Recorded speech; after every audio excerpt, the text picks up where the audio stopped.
Pluto in Aquarius, part 2. All right, so the next timeline where Pluto is going to sit for over 20 years, actually 26 years now, is 430 to 404 BC.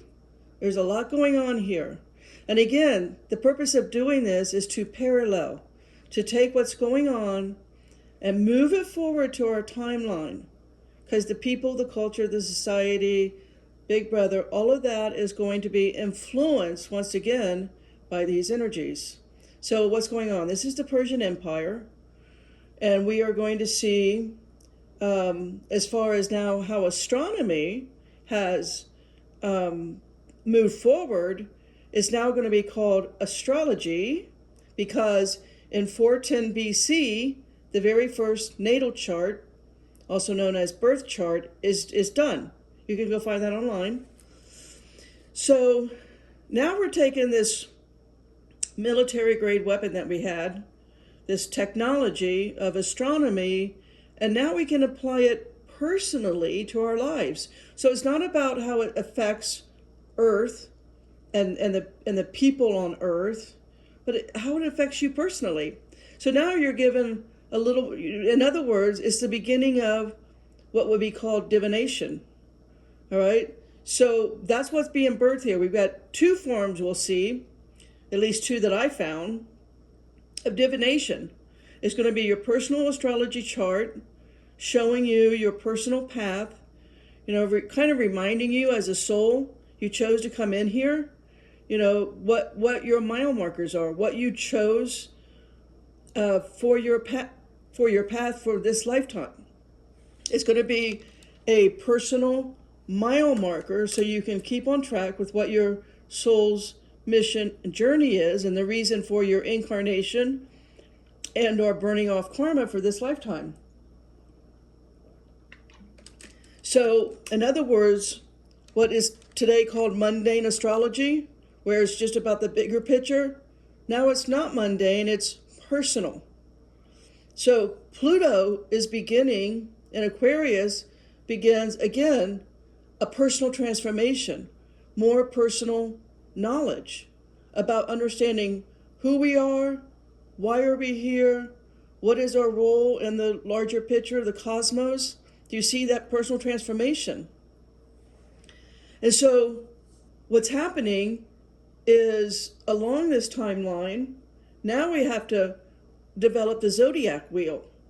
And that is what's being charted here, right, is not only the zodiac wheel, but the, I guess I would say symbols or animals, the signs within the zodiac wheel. So there's great argument out there. It used to be 13 right now, which is Ophiuchus, but right now what's being developed is 12 signs, and each of the signs in the wheel is 30 degrees each, as well as the ephemerides, right, are being started.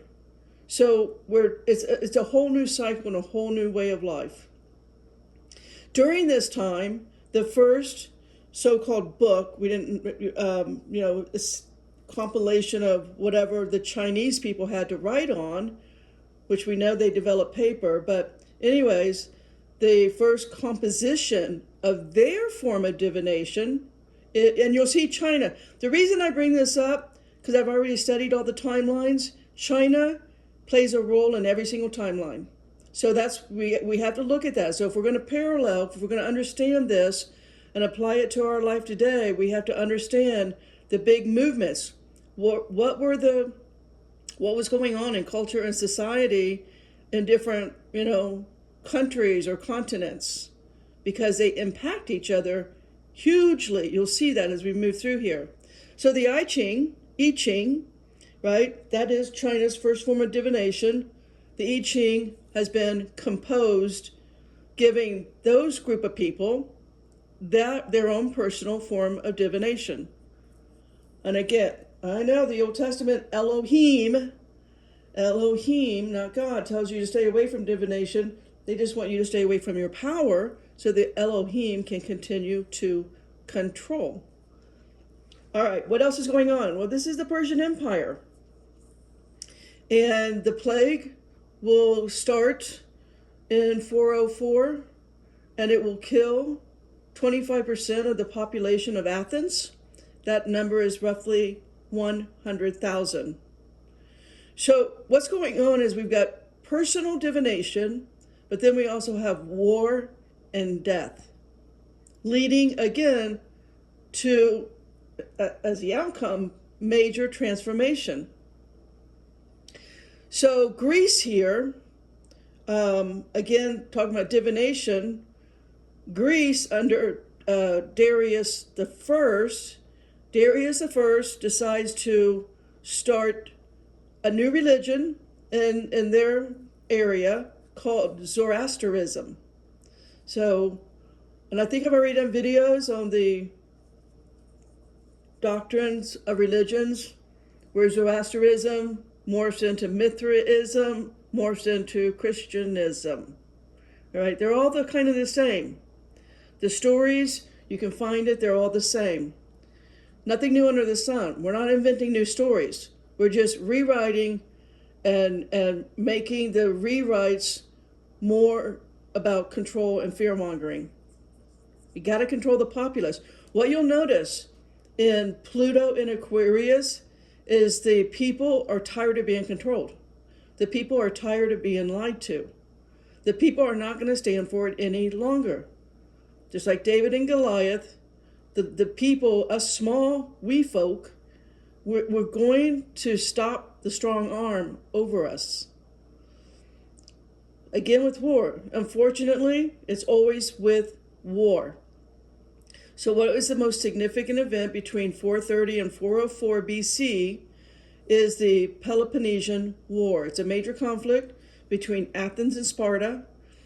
The defining moment actually was the plague of Athens, which struck Athens in 430 BC. Sorry, I said earlier 404. I meant 430 BC. So that had significant impact on the war's course, causing, again, a large loss of life, including the Athenian leader Pericles. So key points about the period: the plague of Athens. It was devastating. It hit Athens during the early stages of the Peloponnesian War, killing a large portion of the population, including the leader Pericles. Athens, leading the Delian League, fought against Sparta and its Peloponnesian League allies. The war significantly weakened Athens, eventually leading to their defeat at the Battle of I can't even say the word, it's Greek, Agaspatimi. And then you have the historian that I read all this on. I can't pronounce his name. I'm going to try. Thucydides' account. If you go look it up online, you can read all about that war if you're interested. So from 431 to 404 BC, the second Peloponnesian War, Athens versus Sparta, of which Sparta wins. So in 359 BC, Philip II becomes king of Macedonia. In 331 BC, Alexander the Great defeats the Persians at Gaugamela and becomes the new king of Persia. And then you can go on from there. 300 BC, Ptolemy the Great founds a library at Alexandria. I threw that in there. It's not within this timeline, but Alexandria, again, is going to be important. The reason they burn all the books, they burn all the knowledge. You're going to see that theme throughout of not allowing people to get at new technology, new knowledge, new science, trying to keep the people from overturning a way of life that established control on the masses. So I wanted to throw in Alexandria, and you'll see why, because it's going to come up as we move through the timelines. We're moving through history. Let me continue on instead of stopping the video right now. Let's go into the next cycle where Pluto is going to come into Aquarius and sit for, at this time, about 25 years. That's 185 to 160 BC. This is the start of what is known as Hellenistic astrology in Alexandria, Egypt. So what is that? That's that term I've heard called fourfold of astrology, where now it's about not just the planets, but the planets, the signs, right? The zodiac wheel has been created. So it's about the planets, the signs. Now it's also about the aspects as well as the 12 houses. So here, again, you've got a cycle, and 185 to 160 is a next world-changing event, is the technology. And in this day, you have to remember, tech is always changing.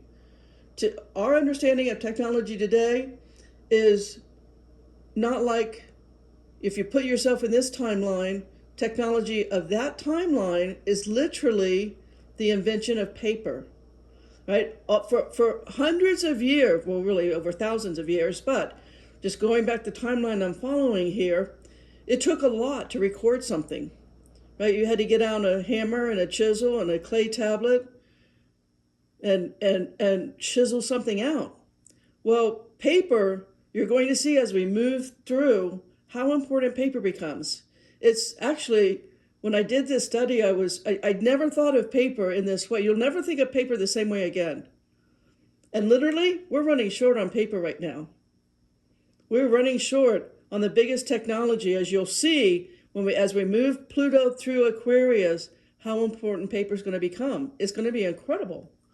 So that's why I'm calling it technology. It was technology of the day. The oldest form of paper is found in China in 179 BC. Now, again, this is going to change from no longer having to carve in clay tablets. After the clay tablets, they would use animal skins. They also use papyrus in Egypt.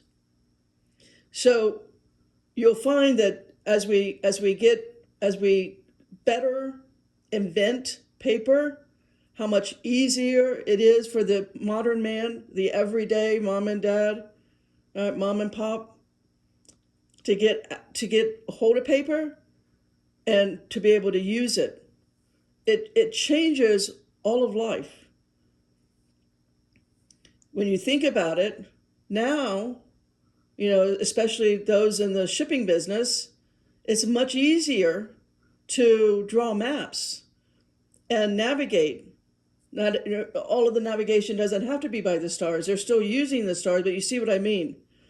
Papers of, or I should say maps of treasures hidden and so forth. So, but what we also are seeing is a emerging of China. China is now making their way into or known to the Western world, right?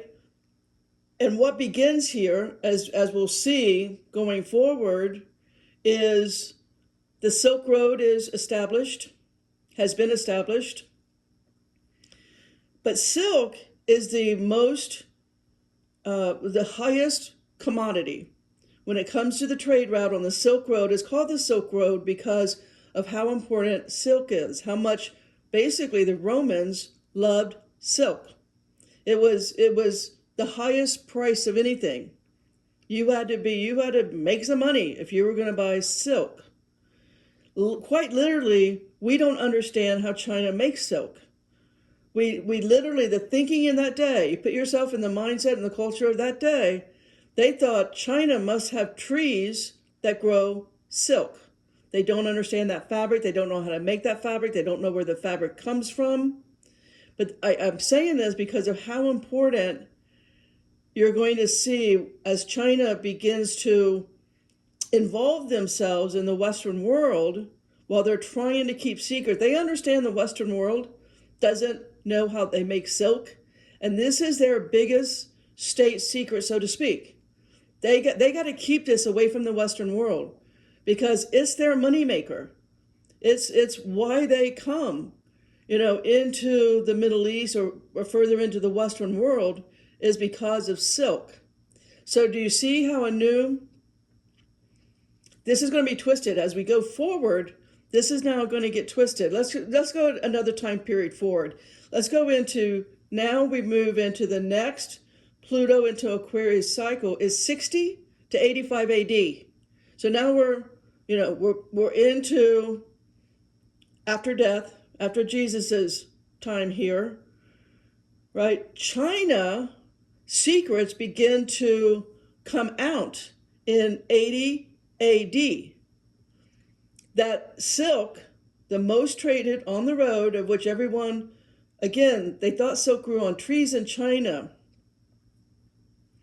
And none of us Westerners, no Westerner ever made their way. We'll see later Marco Polo will make his way in, but no one's been there. No one's traveled that far. We simply don't know that silk comes from silkworms. But in this time period, we gain that knowledge. We understand, wait a minute. They have silkworms? Do you mean worms make this fabric that China has a monopoly on? Right? So China is wanting to keep their monopoly. The point of me saying this is we're going to overturn that monopoly. So think about who and what has a monopoly on the people today. I hope you know what that is. So it's going to be an overturning of a monopoly. So again, go to anybody who has underground vaults. Let's put it that way. Whatever organization, whatever big brother, fill in that blank, has underground vaults, that stuff needs to come out. And it will come out. Pluto and Aquarius will ensure whatever's underground, whatever's hidden, whatever monopoly has been on the knowledge and the information, it will be overturned. It has always happened and it will continue to always happen, period. So you can figure out who's got the underground vaults. That's not for me to tell you. You can figure that out for yourself. Okay, what else is going on? Nero is the emperor in Rome. He is suspect number one. No one can prove it. He killed himself, but he is suspect number one of starting the Great Fire in Rome. That began on July 18, 64 AD. So just a little reminder, 2 days prior to the Great Fire, there was a lunar eclipse. And after the fire in 68 AD, Nero took his own life. Now you guys know, moving forward, about the total annihilation of the Second Temple, right? The destruction, the war that broke out in Jerusalem, the utter annihilation of the temple. This war between the Jewish people and the Romans, right? That revolt went on for 7 years. It starts in 66 AD and it doesn't end until 73 AD. But what was the result of that revolution, of that war? This is the largest cycle or the largest event in all of Jewish history. It is the largest religious practice at this time, right? In this timeline, the Jewish religion is the largest. The people are rebelling and stopping the Roman big brother, big arm over them. And what happens here, the Jewish people leave Jerusalem and they spread out all over planet Earth. So this is, just look at what was going on between 60 and 85 AD and apply it moving forward to today. What is the largest culture? What is the superpower? Like Rome was the superpower. What's the superpower today? How is this rebel and revolt going to happen? Where are the people going to go? in your own head, move forward and put 60 to 85 AD on your timeline right now and say, what am I going to do? How am I going to respond? How am I going to be a solution? So that's the point of me making this. There's nothing new under the sun. The influence is there. You can track the war and the death, but also the technology and the invention. And basically, as we move forward and get into Copernicus, which we'll be soon doing, you'll understand that a new knowledge of who we are, what is life in the universe.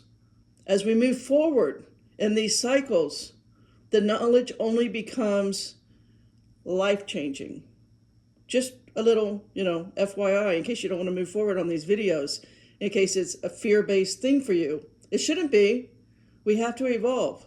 And that's Pluto and Aquarius is about evolution. Amen, Potter? Potter out.